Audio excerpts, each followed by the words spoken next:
Hi, I'm Vinnie Jones. This is my soccer programme.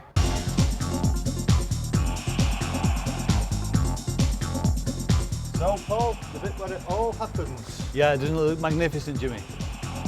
I'm Mary Parkinson, and today we're in West London with Chelsea and QPR fans.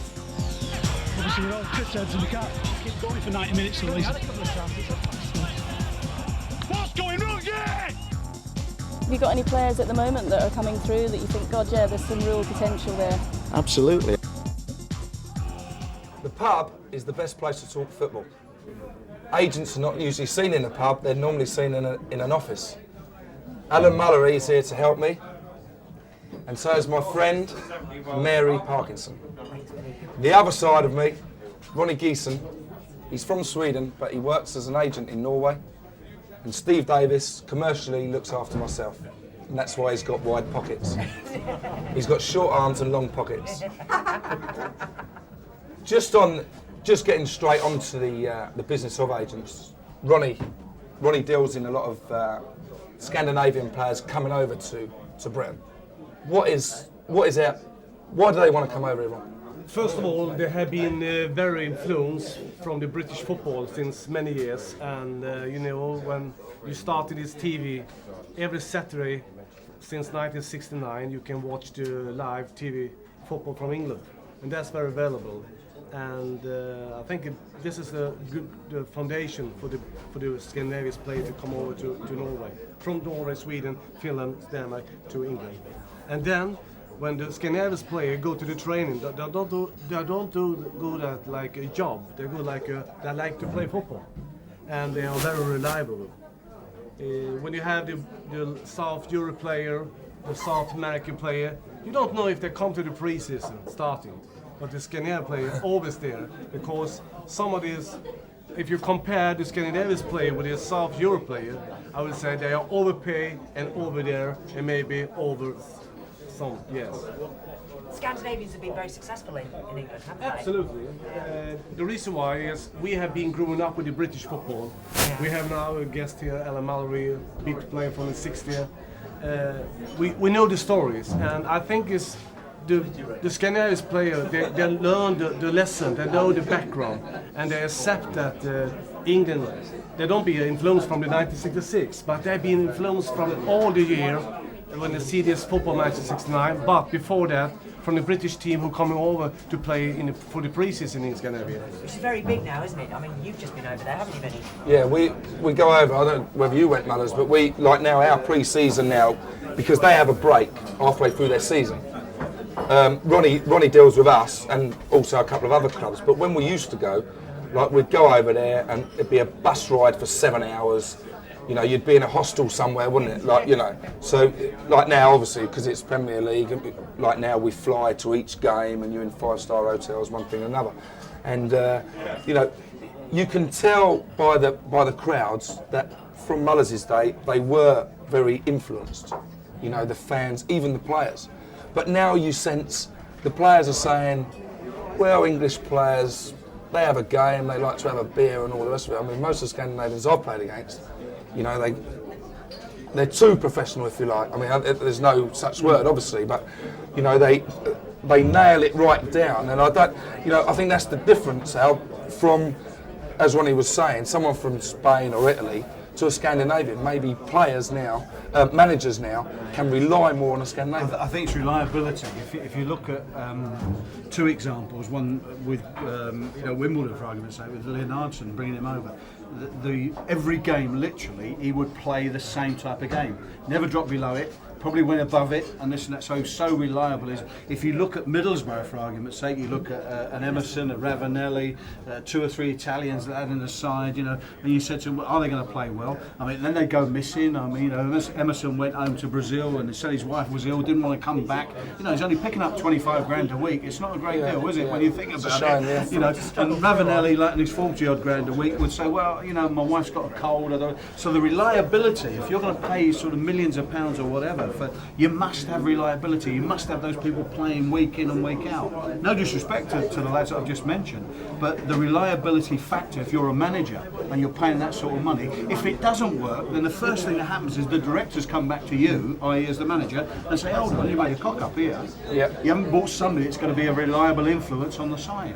And that's important, and I think Scandinavian countries, you get more reliability from Denmark, Sweden, Norway, where players will come and you know literally that they're going to fit into English football. I think the big difference as well is that somebody like Ronny has now encountered is that for years and years, I mean the Premier League, it was the Football League and everyone else, tried to condemn agents and their role and their influence and their involvement, and in fact wrote it into contracts that clubs, if they were involved in the purchase of a player or the transfer of a player, weren't allowed to use an agent. It had to be the directors, of course, until it suits those directors. And of course now today, when it suits what are now major PLCs in the purchase of players and the basis of the way in which the clubs are going to operate, they go to people like Ronny, who has a unique experience in a place like Sweden or Norway or Scandinavia generally, and they utilise his services. But what puzzles me is that I don't get involved in football. I like football, I like watching football, I don't know a great deal about football, a lot of people will tell you that.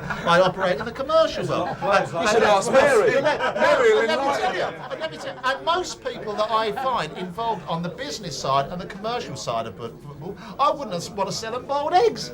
I mean, I find it a despicable business on the commercial side of things. But what I do find is, what puzzles me is this. Somebody like Ronny, who has a credible, good corporate head on him, who's doing a good job of work, not just in Great Britain, but presumably in other European nations around the world, he has to go almost cap in hand to an organisation like UEFA or FIFA and say to them, please give me a licence in order to go to work. He has to put up £100,000 of his money to an organisation in Switzerland and say, I have a job to perform, I am qualified, I do a good job, everyone wants to work with me, but I've got to give somebody in Switzerland £100,000. Now, you tell me, do I hear that from directors of British football clubs? Do I hear that from the chairman of football clubs? Are they beyond the role of agents? What about these players?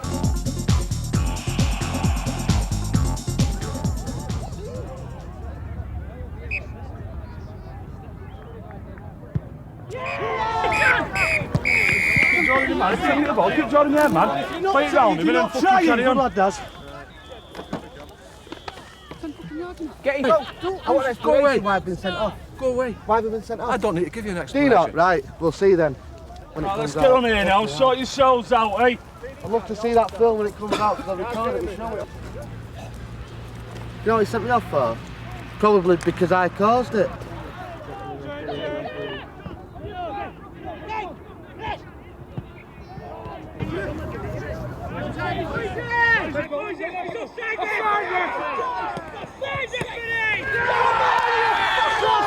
Come on! Hey, Rob, told you next week they'll do it. You know, I love scoring. Nothing I love more than scoring a goal. Gives me a buzz, ball at the back of the net. Because it's all that strain when you're hitting it and you're shooting and it's going wide and the goalie's saving it. When that ball goes in the back of the net, it just all releases out here. See you, mate. See ya. How's it going today, Billy? Got a fight out of it. Can't get away without the money. Hate it.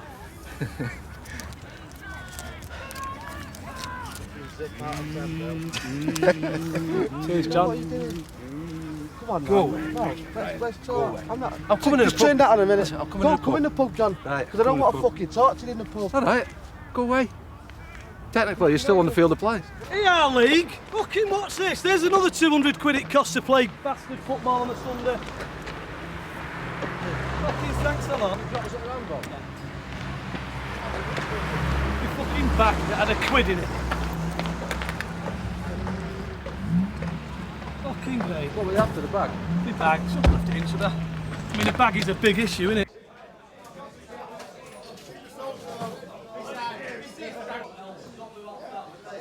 Come back in the pub, landlady's got a black eye, she's been at it. Where you going, mate? If you would have been here the other week after her birthday, What happened? she had a big shiner. Mavis, what happened? Go on, Maeve. It was just an argument with a customer, that's all. Male customer, female customer. Female. And what happened? She just felt He's worse than anyone. Nobody's fighting her, Mavis. It's just throwing the regulars out, you know. Get out, you bastard. These little all loved it though. The next day I've got a big shine. Oh, you better come with us on the field. Don't agree with the ban that I got for a swear, just for swearing. Just for swearing at an opponent. I got 77 days and £51 fine, so I can't believe it. Thought I'm not having it, definitely not. So I'm going to see what they say when I appeal against it. When are you back? What date? September 30th. It's the same date as... Who? I don't know, Eric Cantona. Oh, not Eric. Is it the same? Yeah, look what he did. The same date back as Cantona? Yeah. You were sent off for swearing and he was sent off for... For what he did, yeah. Well, it's totally nothing like it, is it? They shouldn't even look at it in the same context. Sorry. No. Sorry. No. Not allowed in. Why? Mr. Hammer, the president said you're not allowed. You're from Granada, aren't you? Yeah. Not allowed in. Why? I can't tell you that. I don't know. I'll have any instructions. Is he here? He will be in a minute if you go outside, please. Fell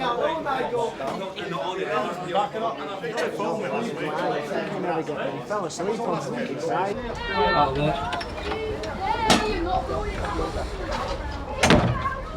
Watch the bushes. So then what happened? Oh, I got done for the swearing, which you can't disagree with. So I've ended up with 21 days.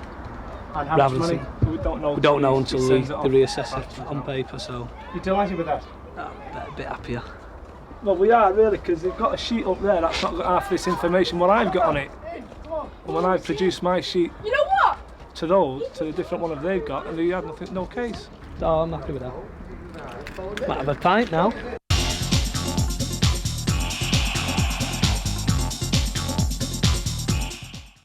I'm Mary Parkinson, and today we're in West London with Chelsea and QPR fans. I mean, how do you feel about being Chelsea reserves?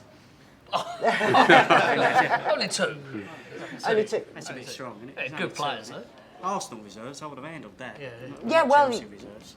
both. I mean, you are big club's reserve team now, aren't you? Well, the way it's going, Mary, with all the foreigners coming in, they're getting rid of their players. But the players we've got down is Spencer and Peacock, are class players. It's not as if they're getting dumped bad players at all.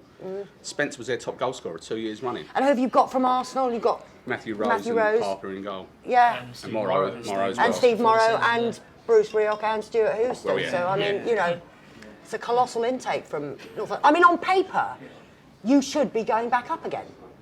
We don't play on paper though. No, you play on nylon, don't you? Yeah. They ain't got cover for left or right back. I mean, you know, central defence, you know, Rose and Morrow, yeah, central defenders, but we haven't got left or right back. You know, David Bartley's been sort of out for what 18 months or whatever. You know, it's like we think he's dead actually, but he is about. But he's like we think he's dead. Hadn't seen him, hadn't played for Rangers in a long time. They've never bought anyone to cover right back. We've got youngsters. We even sold Andrew McDermott to West Ham, who was a good prospect. West Brom it was. West Brom, beg your pardon. And like, you know. And what about that kid Murray? Murray's excellent. He's a good prospect. But then again, he's already stated in the press that if we don't go up this year, he'll be going elsewhere, which is for a player who's not been in even the first division for like a year and a bit. It's bad that you've got a player like that sort of quality. Because the other night he was your best player on the pitch, wasn't he? And he was playing out of position as well. Yeah. He's normally down the middle. I mean, he really is a prospect, isn't he's he? excellent. He really is. But I mean, you're struggling with, some of your key players aren't fit. I mean, this is the start of the season. Well, we've got three up front, Mary. We've got Sharon, Gavin and Spence. Between the three of those, they can get into any first division side, and no doubt quite a few premiership sides. Yeah. Even Sinclair. Even Sinclair as well. But Sinclair's come back from fitness. Gavin's been out for a year with a cruciate injury. You've got Spencer at the moment. I don't know why he doesn't look too sharp.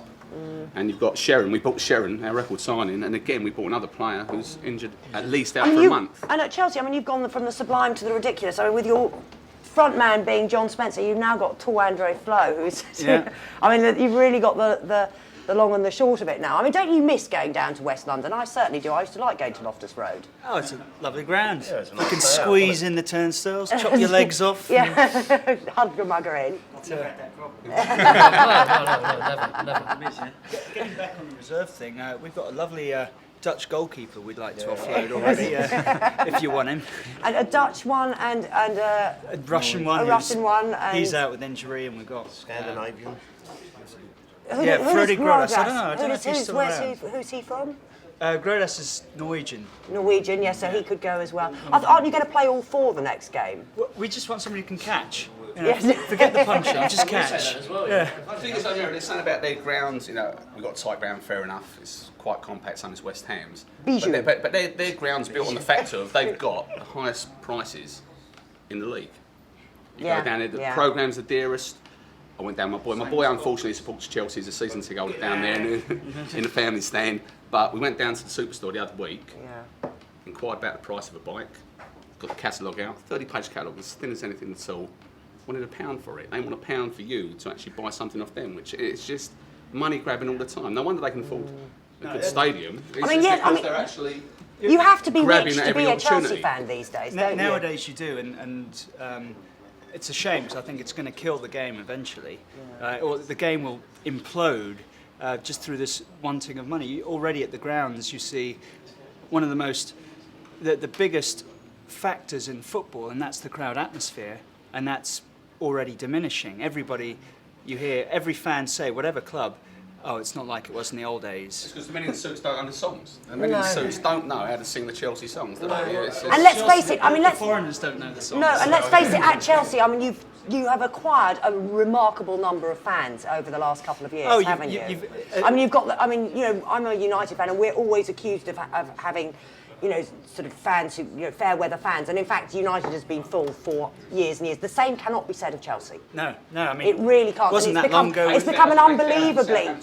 Yeah. It's 2-3 years ago. And then now you've got It's ridiculous. Now it's so out crowds. I mean, how do you guys feel about that? Because you've been fans for a long time, haven't you? New Chelsea, like New Labour, New Chelsea. I mean, it's.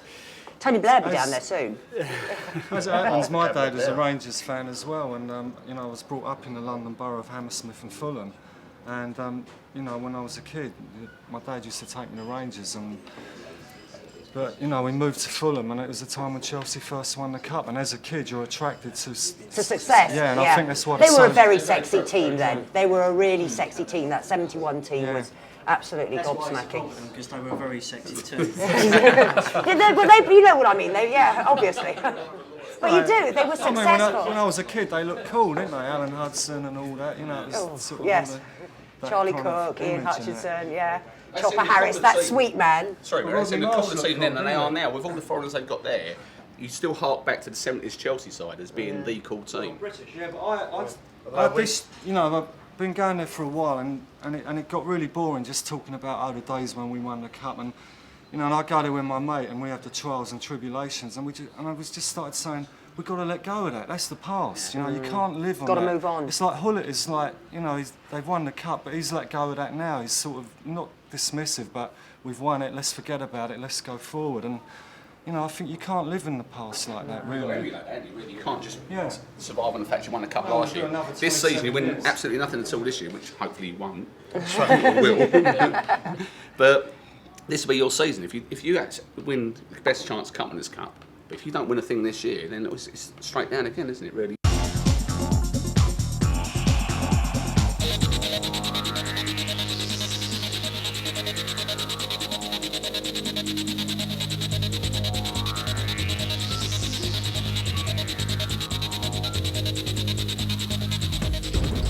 For the younger generation, playing professional football like these guys is an absolute dream. But now it can become a reality. I'm here at Platt Lane at Man City's ground to find out about the football academy that's underway, which hopes to produce the stars of tomorrow.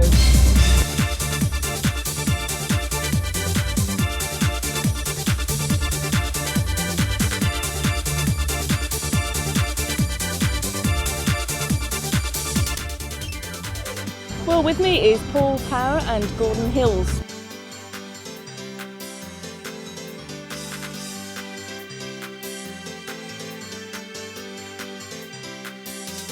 Paul, you're in charge of the development here for the academy. Can you tell us a bit about it? Yeah, sure. There are two aspects of the academy. Actually, we're establishing 10 coaching centres throughout the Manchester area in different localities, and we're going to get in the main, well, certainly qualified coaches, but in the main former professional players to actually do some coaching with the young boys. And that's for anybody. It's boys and girls, by the way. So they just turn up sort of after schools coaching centres, if you like. And then the best of those will have the opportunity to progress through for trials to the Centre of Excellence, and then on to the actual academy. So what ages do they have to be? The coaching centres, they can be from 6 to 16. But the actual intake at the academy, we've just taken our first year in on September the 3rd, and they start at under 13. So age 12, 13, and then they'll stay at the academy until the 16, and they're hopefully then ready to become first year YTS at Main Road. So when they join the academy, how often do they have to come during the week? Well, they come every day. I mean, they attend school every day as normal, but we actually take them coaching every day except Friday, because they have games at the weekend. So they'll have a rest on Friday evening. Other than that, they'll train for 1.5 to 2 hours every evening. And basically we're sort of working along the lines of continental clubs like Ajax and Auxerre, who have a tremendous record for producing excellent young players in the past. Have you got any players at the moment that are coming through that you think, God, yeah, there's some real potential there? Absolutely. I mean, there are players playing behind us who have come through the old system, if you like, who are excellent quality, and we'll be hoping that they progress into the first team. The younger players, the 13-year-olds, we've got a good crop of under 13s who will be having the same sort of aspirations for them as these lads that are now wearing the Manchester City shirt. Gordon, just want to ask you, as a coach, what do you look for when the youngsters come on the field? How do you differentiate someone that's going to be good to maybe an average player? Ball coordination, comfortable with it. Little bits and pieces that you can actually do in certain drills that you will tell you if that kid is a little bit more advanced than a normal kid, and basically then just enjoyment side of it. That's really it. Are you seeing the quality coming through now? Yeah, I mean, I've got some players now that will be looking to go into the academy. We are developing it, and we're also putting a lot into it for these players to be able to say, well, the club are looking after us, and the parents is a big factor when we explain to the parents about everything that's happening. So we've got some absolutely super youngsters coming through, and we'll be able to compete. Do you see the market in general with European players coming over here? Do you think that will reduce the players from European countries coming over, because we'll now have our own stars of tomorrow? Well, I mean, that's the idea, totally. I mean, Manchester City have had to go abroad, and they bought Georgie Kinkladze because of his tremendous ability to run with the ball. You know, and we'd like to think that Georgie Kinkladze will come down to the academy and he'll actually do some work with the young players so that they can gain from his experience and his ability. And in the main, that's why I'm saying we're working with former professional players who have actually been there and done it, and they can pass on all the benefits of their experience to these young lads. And without doubt, we want to have a conveyor belt of good, young, talented players coming through so that we don't have to go abroad and buy players. And that's a problem with English football at the moment. There are probably far too many foreign players in because we've not been taking responsibility for developing our own players. Do you prepare them for the way to go forward? You know, they're earning a lot of money, they're in a lucrative career market here. Can they cope with it? Do you prepare them for that, the pressure they're under? Well, that's right. I mean, the idea would be to keep the feet on the ground. I mean, there are other people that can give that financial advice. The Professional Footballers Association, for instance, have all that sort of thing. So when they do become youth trainees or when they become full-time professional footballers, there's plenty of expertise around for them. And we're hoping that we can develop people like the Ruud Hullits, and the Jurgen Klinsmanns, who seem comfortable, with themselves away from the football club as well as on the football pitch. We're looking to develop better people as much as better footballers. Great, Paul, well, the very best of luck with it, and we'll obviously monitor it for the future. Thanks for talking to us today, and to you, Gordon. Thanks very much. Pleasure.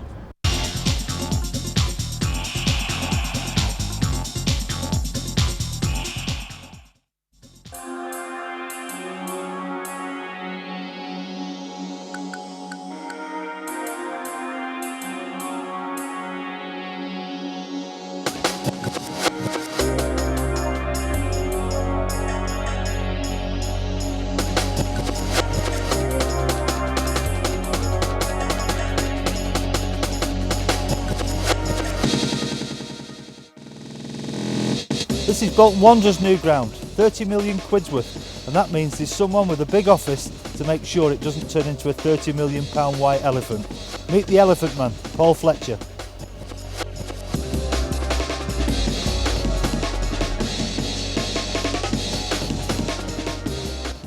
Paul, it's not exactly Burnden Park, this place, is it? No, come on, a long way since Burnden Park, Jimmy. This stadium is designed to the latest European guidelines. There's 4 things that you have to comply with. The first one is you have to have identical dressing rooms. Gone are the days when you can have a wonderful home team dressing room and an awful dump for the away fan, for the away team. So you can't have that these days. They have to be identical. So this is the home team dressing room, and the visitors alongside it is identical to this.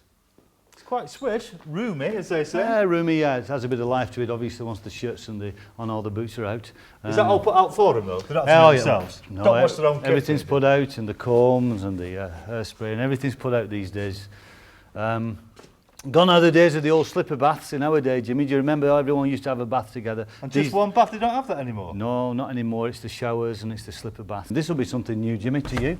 What happens? You're just kicking it against the wall? No, it's just an area that, to comply with European standards, they recommend that you put an area like this within your dressing rooms so the players can just come in and warm up and do the stretching exercises rather than all be stuck in the dressing room. But any new stadium, this is compulsory. You don't have a choice. You've got to put this in. It isn't compulsory. No, if you want to comply with the European guidelines, and there's another 2 things, you have to have 2 run-out tunnels. So the home team goes out one, the away team goes out the other tunnel. And the other thing we've put in here is a female referees room. Think about that one. Oh, flipping it, Paul. This is a bit special, isn't it? Yeah, quite nice, isn't it? Go on, tell me about this place then. Okay, with 46 boxes, 44 of them you sit outside. But with this particular box, it's used as a meeting room for a company called Strix. Eddie Davis from Strix has taken this box, and this is a 20-person box in the corner, and it's quite a nice facility. Cost them a few bob though. Good investment. Does not cost. They're just a good investment. Don't think of cost. Think of value. Absolutely. That's the name of the game. So, Paul, the bit where it all happens. Yeah, doesn't it look magnificent, Jimmy? That's a splendid pitch. Yes, state-of-the-art pitch. This has been down about 18 months, this pitch. They put the pitch down first and built the building around the pitch. Costing about £400,000, has an underground heating system, superb drainage. It's almost 70% sand. Gone are the days where we grow grass on soil. This is mainly sand, and it is grass with about an 11-inch root, so it keeps growing all the way through the year. So tell me a bit about your job. Chief Executive, Reebok Stadium. It sounds showbiz. Tell me how you got it first. I realised when I was a player, Jimmy, that I didn't have the ability to stay in the game as a manager, a trainer, a coach. But I was at Burnley, which was a very commercial club. So I wanted to stay in football, but on the commercial side of the game. I suppose I was in the right place at the right time. Is following the Taylor report, clubs started to look at themselves and started to look at new stadiums. So I was a commercial manager at Huddersfield Town, and then I was chief executive at Huddersfield Town when new stadiums became the vogue. So I was involved in the Alfred McAlpine Stadium for 6 years, and then I was asked to join my hometown club of Bolton Wanderers to get involved in this magnificent project about 12 months ago. But coming back to your hometown club, that a dream come true, Paul? It is really, yeah. They say you should never return to a club you've been before, but maybe if you come back in a different job. I was a player here. In fact, Nat Lofthouse asked me to leave Bolton. I didn't want to leave when I was a kid. I was 18 years old, and Nat Lofthouse said if you don't agree to be sold to Burnley, the club could go out of business. So he asked me to leave, which I didn't want to do, but it was a good move for me. I had 10 happy years at Burnley Football Club. So until Nat Lofthouse knocks on my door again and asks me to leave again, I hope I'll be staying here for a long time. So tell me in broad terms what your job entails. Okay, well, the directors of Bolton Wanderers realise that this building is far more than a football club. A football club used to close for business Saturday evenings and come open again a fortnight later. This building stays open 7 days a week. So my job is to make sure that this makes a profit and this is viable, irrespective of the fortunes of the football club. So you have to look at secondary revenue streams, the catering, the brewery deal that we've done, rock concerts on here. We will have exhibitions, seminars. Throughout the course of the day, you might have 6 or 7 different events going on at this stadium, and that's my job. A few of the Bolton fans have said though, Paul, that they think it might be a bit small for when you play the Uniteds and Liverpools of this world. It's probably a good point, although looking back we think the days of the 40, 50, 60,000 crowds are behind us. The reason it's 25,000 at this moment in time is all about planning permission. What have you found the reality to be of moving a football club lock, stock and barrel? The fact that I'd done it before, I had a little bit of history of the way it works. The way it works is that the first time you announce that you're going to move, 90% of the fans absolutely hate the idea. Oh, of course they do. Of course they would do. You know, once Manchester City has to move away from Main Road, as they will one day, you'll hate it, won't you? And then the day you move in, you've normally got about 10 or 11 people who still think you should be at Burning Park, and they will think that forevermore. So you tend to win them over a period of about 2 years. But let's play crystal ball. If you could project yourself forward in 5 years, what would you see happening here? I would love to look back and think Bolton Wanderers have been able to stay in the Premier League for 5 years just because they've managed to move into this new stadium. That's what I would want. For the Bolton fans, that would be fantastic.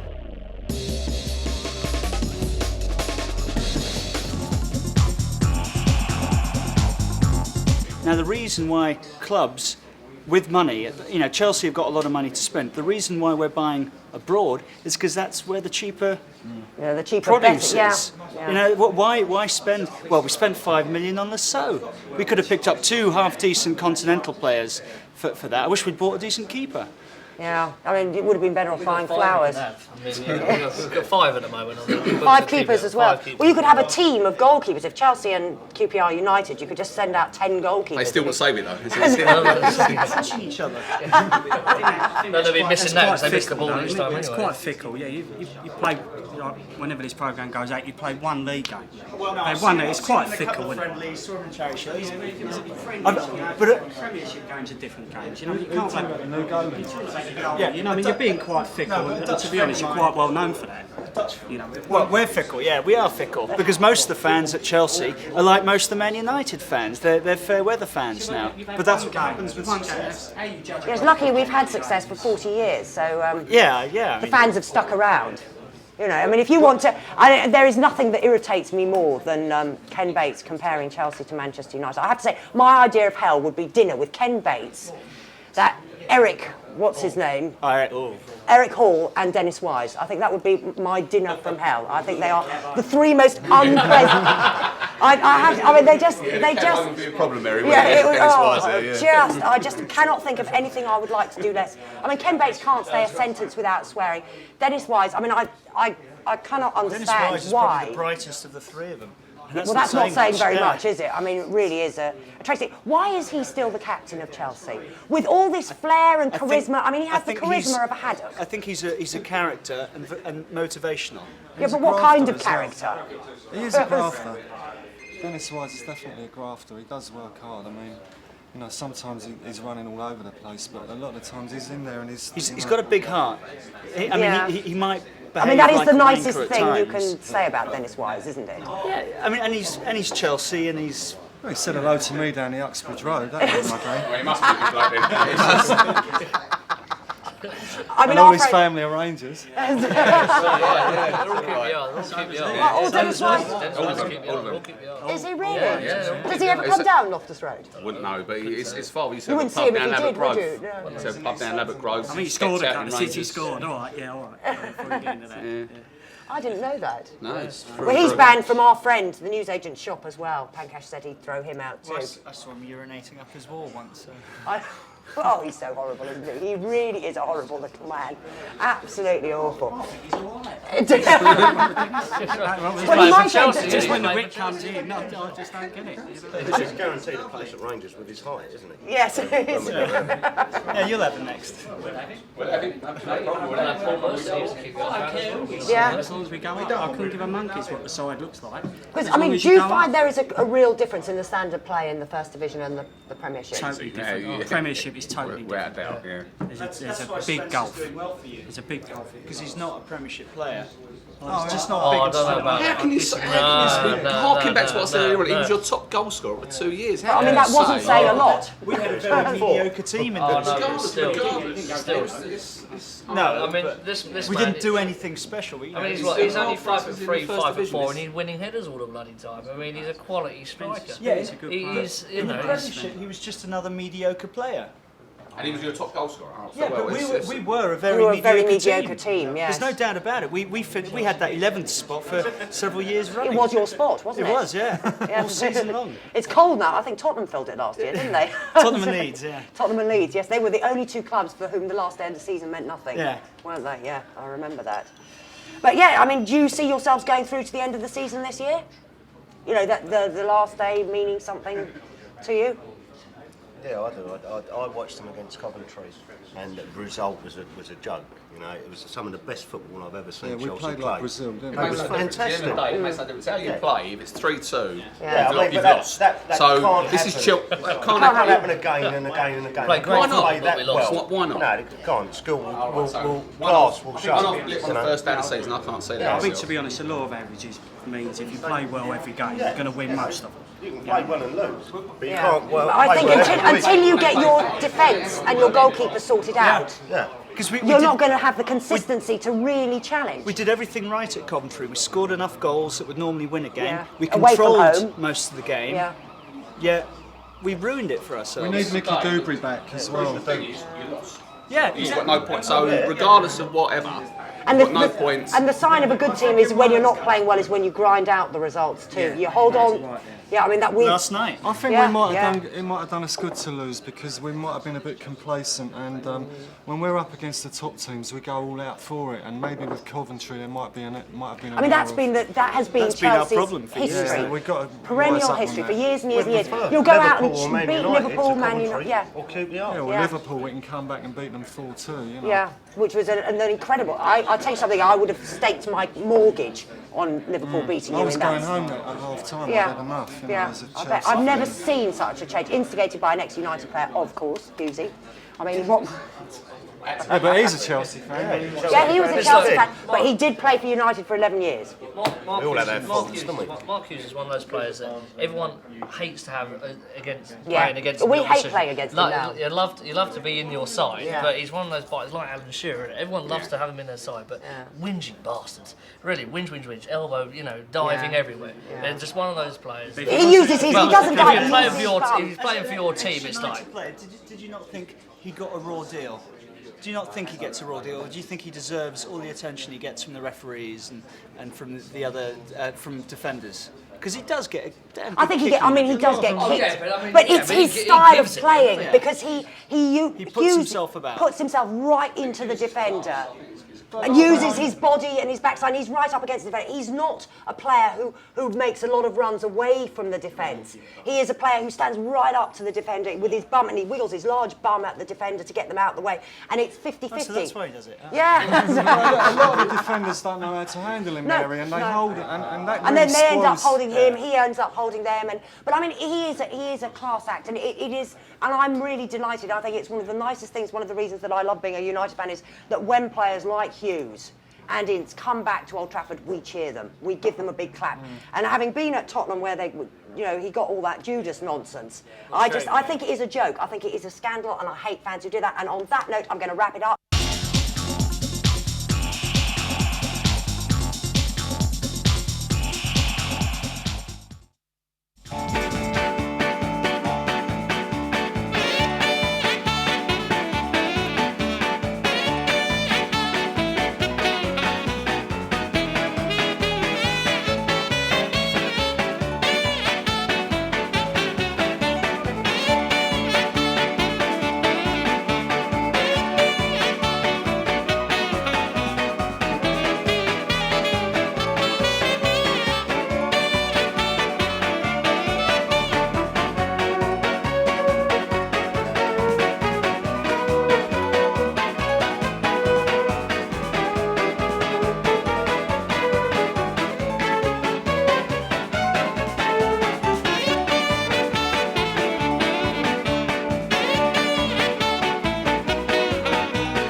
would think the agent, what I would call the backdoor agent, sneaked in about sort of 15, 20 years ago, sort of got hold of somebody and said, you know, you don't want to play for them. Who were they? They were people, literally, Steve, that got involved in the shady side of football. There may have been ticket touts and things That's like where that. the bad name must have come from. And that's what they're trying to stand out. And who did they do business with? Well, they did business with the players because what they did was influence the player that he should have a better deal.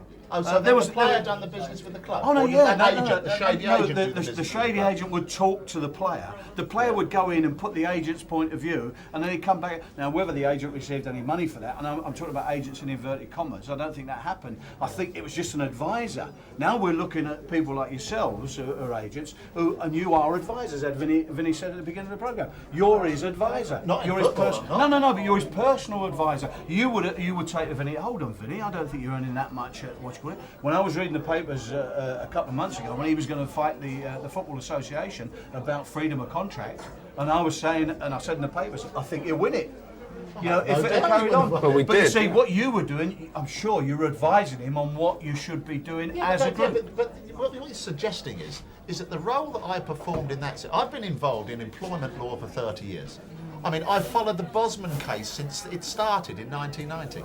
I was condemned. I've been condemned in newspapers for even suggesting that Bosman would win that case. I've been condemned when he did win the case. I've been for saying that the system that is presently operable, even when they're talking about bringing it in for 24-year-old players, that will not be supportable in law if it was you're tested. still in this country, Steve. No, I don't but know I'm about. condemned for that. No, That's that's what I agree with you. I agree it's wrong. But I don't know about in Scandinavia. But you still have what you would call again the shady agent in this country, don't you? I mean, I know one which I'm not prepared to speak about, but says he's got 500 footballers on his books, and not one of them's under contract. What is Mary? What is the outlook from sitting in the stand? What is the outlook that you get as an agent? If someone says it, Someone's got an agent. I mean, I think a lot of it's been coloured by the Hauger case, hasn't it? And George Graham, and that's what the FA in this country now wants to stamp out. I mean, I think most of the agents, there's a very public agent who I really can't bear, whose name I'm not going to mention either. And I think they know. I think the viewers know that. Everybody knows who it is. And I can't bear seeing him. And I think if he is the public face of agents, then agents need to change their public face. Well, let me just be quite brazen about this. Because I'm I not don't obviously like Eric Hall. Right. I don't like him. I don't like his big cigars. I don't like his shirts. I don't like his jackets. I don't like the way he speaks to me on the telephone call. He speaks well of you as well. I don't even like his answer phone. Is that where I come from as far as agents? That's him, really. No, agents are all right.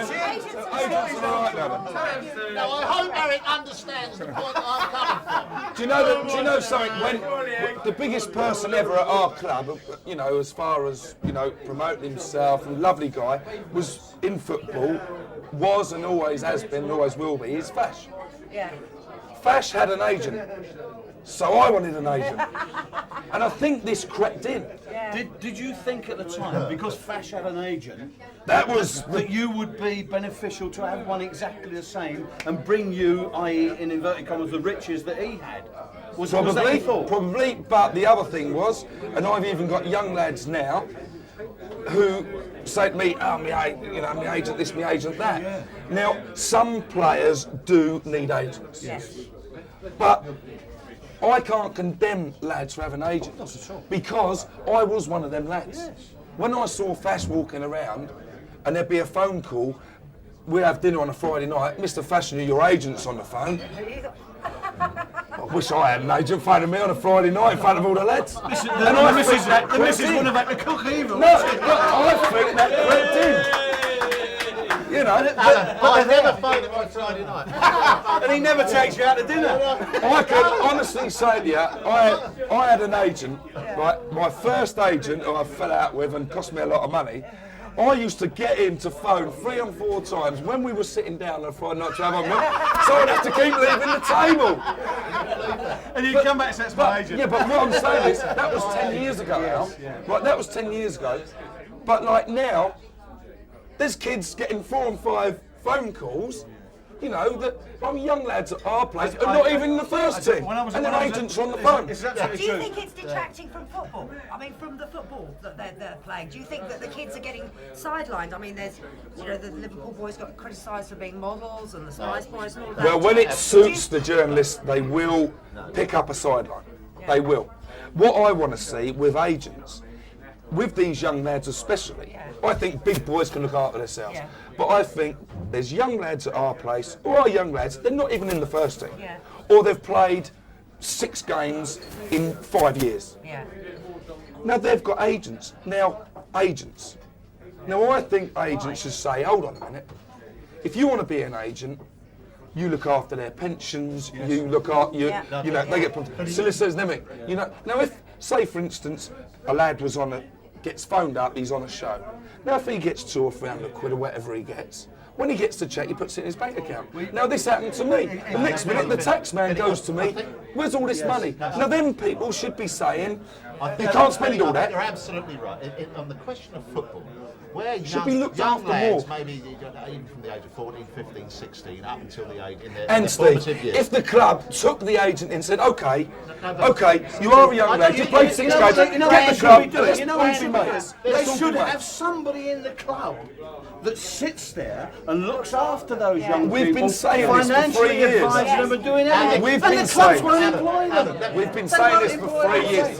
No, because they go like, Because the word agent is there. Exactly. I mean, this term, let me say, I mean, it's not often I speak highly of the PFA. I don't agree with the role of the PFA over the last couple of years as far as the changes with Bosman are concerned. But I will say this, if ever there is an organisation established and equipped and organised to perform that kind of informative assistance role, I think it's got to be the PFA. Where they're not equipped, Alan, they do say they do. But where they're not equipped is that young men now, 17, 18, 19 years of age, are bumping into so much unbelievable wealth based upon term, complicated contracts that may take them over a period of years. And by definition of Bosman, clubs are not interested in 1 and 2 and 3 year contracts.